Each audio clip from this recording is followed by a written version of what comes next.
हमारे सहयोगी Rashid Hashmi news room से इस वक्त मेरे साथ जुड़ गए हैं। राशिद, एक बार फिर से गलवान घाटी के बाद उसी तरह की खबरें, झड़प की, क्या अपडेट इस वक्त मिल पा रहा है? अभी का अपडेट यह है कि पेंगोंग के जो दक्षिणी किनारे पर वहीं पर 29 और 30 अगस्त की रात को झड़प हुई है। लेकिन बड़ी बात यह है कि मिलिट्री लेवल टॉक अभी भी जारी है। लेकिन देखिए, चीन करता क्या है। चीन ने 1999 में यही किया था, चीन ने 1962 में यही किया था और चीन ने पिछले दिनों भी यही किया है। चीन इस तरह की धोखाधड़ी लगातार करता रहता है। चीन को जब ये लगने लगता है, चीन इसी चीज के लिए जाना जाता है। चीन के बारे में कहते हैं कि they don't believe in acres, they believe in inches. और चुशुल में बात हो रही थी, मोल्डो में बात हो रही थी, और चीन को जब ये लगने लगा था कि स्ट्रैटेजिक तौर पर जल थल नभ तीनों जगह ही भारत उसको घेरने लगा है, तभी चीन ने 29 और 30 अगस्त की रात एक बार फिर से इस तरह की हिमाकत की। अब Pangong strategic point of view से किस तरीके का एरिया है, ये समझना बहुत जरूरी है। चीन को ये पता है कि अगर पेंगोंग में आकर के फिंगर एरिया को चोक करेगा तो ये भारत के लिए वहां पर गतिरोध वाली जगह पैदा करेगा जहां से डीएसडीबीओ रोड गुजर रही है, जहां से स्ट्रैटेजिक पॉइंट ऑफ व्यू से भारत की गाड़ियां पैरेलल गुजरनी है, जहां से दौलत बेग ओल्डी तक भारत को जाना है, और जहां पर स्ट्रैटेजिक अगर दबाव बनाएगा चीन को ये पता है, तो फिर भारत भी हो सकता है कि ऐसी प्रोवोकिंग चीज को लेकर के भारत भी अपनी तरफ से अटैक करे और नेगेटिव एजेंडा सेट करने की चीन कोशिश करे। लेकिन भारत ने करारा जवाब दिया।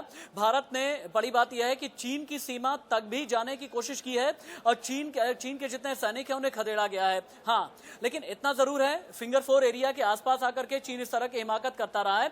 लेकिन यहां पर एक चीज समझने वाली है, 1962 में चीन ने इसी तरह की हरकत की थी, पीछे चला गया था जब ये लगने लगा था कि चीन को हमने बातचीत के जरिए पीछे भगा दिया है, तो 93 दिन के बाद में चीन वापस आ गया।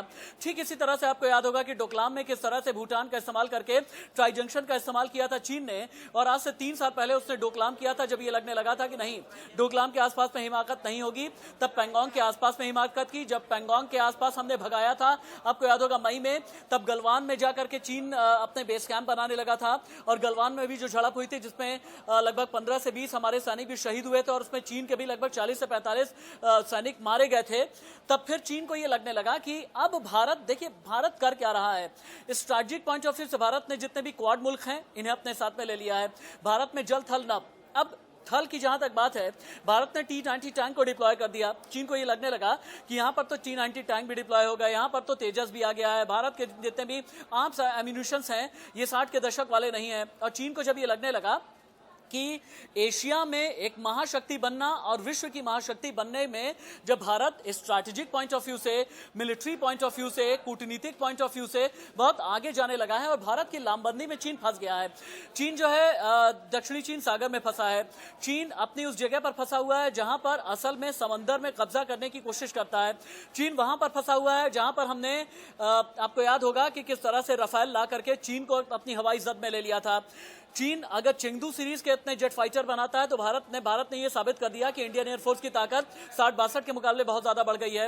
लेकिन हाँ, इतना जरूर है कि पेंगोंग में अगर हिमाकत की है चीन ने, भारत ने दिया है मुंहतोड़ जवाब, भारत ने दिया है करारा जवाब। दक्षिणी छोर पर जो पेंगोंग का दक्षिणी छोर है वहां से जितने भी चीन के सैनिक हैं उन्हें मार भगाया है भारत ने, और भारत ने इस बात को इंश्योर किया है कि आगे इस तरह की चीन अगर हिमाकत करने की कोशिश करता है तो चीन के दिमाग में यह चीज रहनी चाहिए कि करारा जवाब मिलेगा, चाहे वो गलवान हो, चाहे वो दिप्सांग हो, चाहे वो पेंगोंग हो, चाहे वो डीएसडीबीओ रोड हो, चाहे दौलत बेग ओल्डी तक का इलाका हो, चाहे पूर्वी लद्दाख तक का इलाका हो, चाहे चुशुल हो या फिर मोल्डो हो।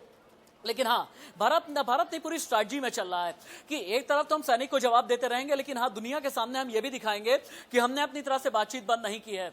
युद्ध के मुहाने पर अगर कोई दोनों देशों को लेकर के आ रहा है तो वह है चीन। अगर दोनों का मिरर कन्फ्रंटेशन कोई करने की कोशिश कर रहा है तो वह है चीन। यानी ड्रैगन ये चाहता है कि साजिश लगातार करते चले जाएं, और मैं चाहूंगा कि टीवी स्क्रीन पर लगातार फिंगर एरिया को दिखाया जाए, लगातार पेंगोंग झील को दिखाया जाए, ताकि वर्चुअली भी हम समझें, फाइल फुटेज के जरिए भी हम समझें कि स्ट्रैटेजिक पॉइंट ऑफ व्यू से क्यों भारत ये कहता है कि फिंगर 1 से लेकर के 8 तक ये एलएसी का इलाका है, लेकिन चीन जो है फिंगर 4 पर आकर के बैठा हुआ है। 1999 में जब हम करगिल का युद्ध लड़ रहे थे तो चीन ने क्या किया कि फिंगर 4 तक कच्ची सड़क भी बना ली, और फिंगर 4 के आगे अब इस सड़क को और भी ज्यादा आगे बढ़ाना चाहता है चीन। लेकिन भारत ने यह कह दिया, नहीं, हम 1962 जैसे नहीं हैं, हम स्ट्रैटेजिक पॉइंट ऑफ व्यू से ऐसे नहीं हैं। Indian military, Indian army, Indian navy, Indian air force ये पूरी तरह से तैयार है चीन का मुकाबला करने के लिए।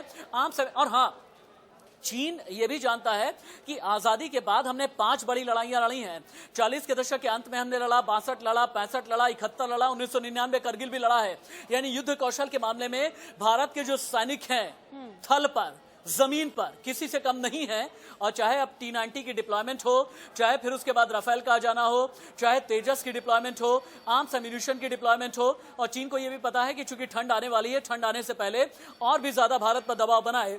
लेकिन भारत, वो चाहे भारत की सेना हो, चाहे भारत की पैरामिलिट्री हो, दोनों पूरी तरह से तैयार हैं कि चीन से अंतिम मुकाबला किया जाएगा। बावजूद भी ये जो तमाम हिमाकत उसकी ओर से की जा रही है, उससे वो बाज आता नहीं नजर आ रहा है। राशिद, बने रहिएगा आप हमारे साथ। प्रफुल्ल बख्शी, रक्षा विशेषज्ञ हमारे साथ जुड़ गए, उनका मैं रुख यहाँ पर करना चाहूंगी। प्रफुल्ल सर, मेरी आवाज आप तक पहुंच पा रही होगी, ये मैं उम्मीद करती हूँ। देखिए, पेंगोंग एरिया में एक बार फिर से भारत और चीन के बीच जो सेना है उसके बीच झड़प की खबरें निकलकर सामने आ रही हैं सर। मतलब गलवान में जो हुआ उसको एक बार फिर से दोहराता हुआ चीन नजर आ रहा है यहाँ पर।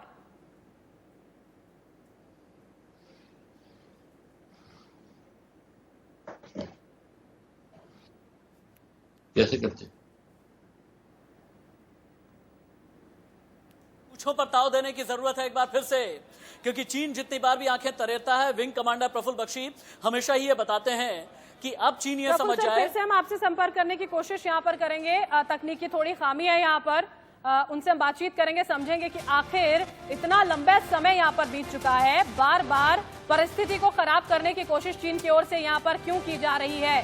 प्रफुल्ल बख्शी हमारे साथ जुड़े हुए हैं। प्रफुल्ल जी, एक बार फिर से वही हिमाकत चीन की ओर से, झड़प की कोशिश लगातार, यहाँ पर घुसपैठ की कोशिश लगातार, गलवान में जो हुआ उसको फिर से दोहराने की कोशिश।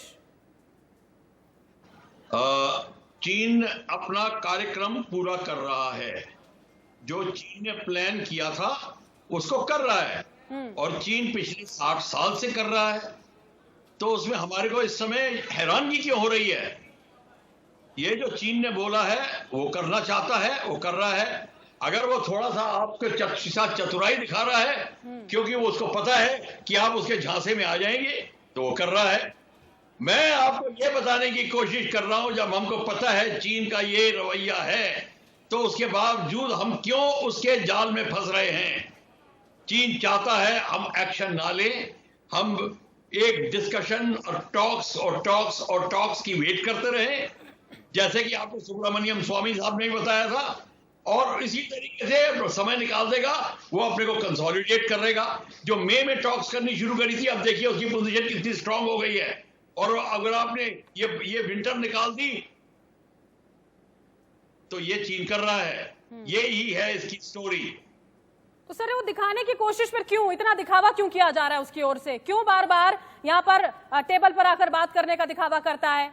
ये ढोंग करने की जरूरत क्या है अगर उसको यही चाहिए? सवाल इसी बात को तो लेकर है। ऐसा तो नहीं है कि भारत तैयार नहीं है, बिल्कुल तैयार है, ये आप भी जानते हैं, हम भी जानते हैं। देखिए, आपको मैं दोबारा बता रहा हूं, वो चीन को पता है आपकी मैच्योरिटी इतनी ही है, उसको पता है कि आपको वो धोखा दे सकता है, वो उसका काम है। चाणक्य नीति यही कहती है, और ये हमको सबक सिखा रहा है। हम क्यों उसके झांसे में आ रहे हैं? हम आपको 4 महीने से बोल रहे हैं कि वो झांसे में झांसा आ रहा है, और फिर हम झांसे में आते हैं, और चीन धोखा दे रहा है। चीन का काम है धोखा देना। अगर मैं चीन की जगह होता, सही कह रहे हैं आप सर, ये बिल्कुल सही बात है कि फितरत में रहा है यहाँ पर चीन के, कि वो धोखा देता आया है और आगे भी उसी तरह की कोशिशें यहाँ पर कर रहा है। प्रफुल्ल सर, आप लगातार हमारे साथ बने रहिए।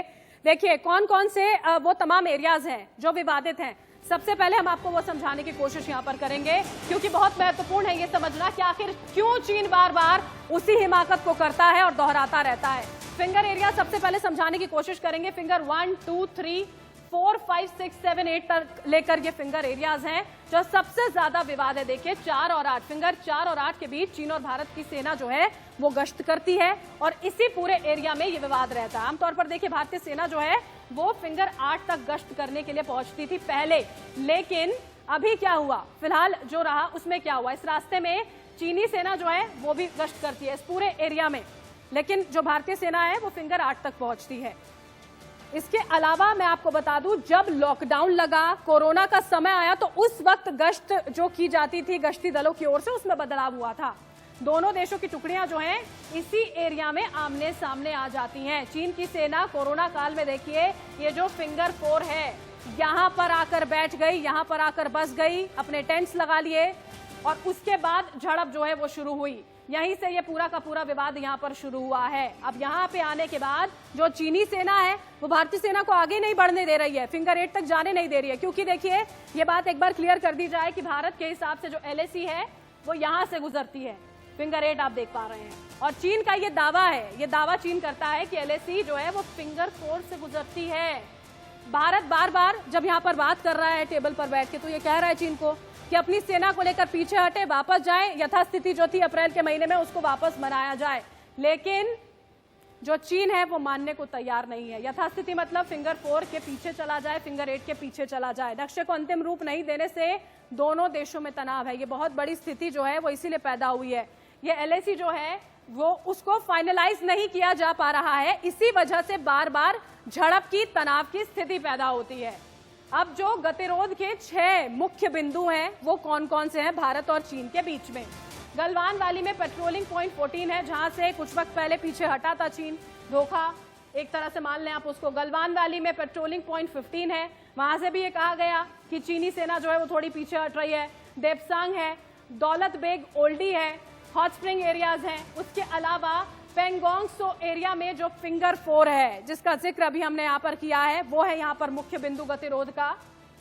और गलवान वैली में जो ये तमाम पेट्रोलिंग पॉइंट्स आते हैं वो, अब ये मैप में आप देख लीजिए, तमाम ये वो जगहें हैं जो लगातार यहाँ पर गतिरोध का विषय बनी रहती हैं। एक्साई चीन जो 62 के बाद हड़प लिया था चीन ने, उसका ये पूरा का पूरा नक्शा यहाँ पर आप देख पा रहे हैं। हॉट स्प्रिंग हो गया, पेंगोंग सो लेक हो गया, लद्दाख, LAC, ले, डरबुक, गलवान नाला, ये तमाम वो जगहें हैं जिसको लेकर जो चीन है अपने अपने दावे यहाँ पर करता रहता है। और उसके बाद नोकझोंक की कोशिश लगातार चीन की ओर से जारी रहती है। गलवान में झूठ बोलकर यहाँ पर किस तरह से यहाँ पर फिर से झड़प की कोशिश, और झड़प हुई थी, हमारे जो सैनिक थे उनकी जान यहाँ पर गई थी। देखिए ये वो सबसे महत्वपूर्ण, ये ग्राफिक्स के जरिए हम आपको समझाने की कोशिश कर रहे हैं कि जो फिंगर वॉर है भारत और चीन के बीच में, फिंगर 4 से लेकर 8 तक, वो आखिर है क्या? मतलब कोरोना काल का, लॉकडाउन का उस समय का भी फायदा चीन ने उठाया था और यहां से आगे बढ़ने लगा था, बस गया फिंगर 4 पर आकर, और अब भारतीय सेना को आगे नहीं बढ़ने दे रहा है।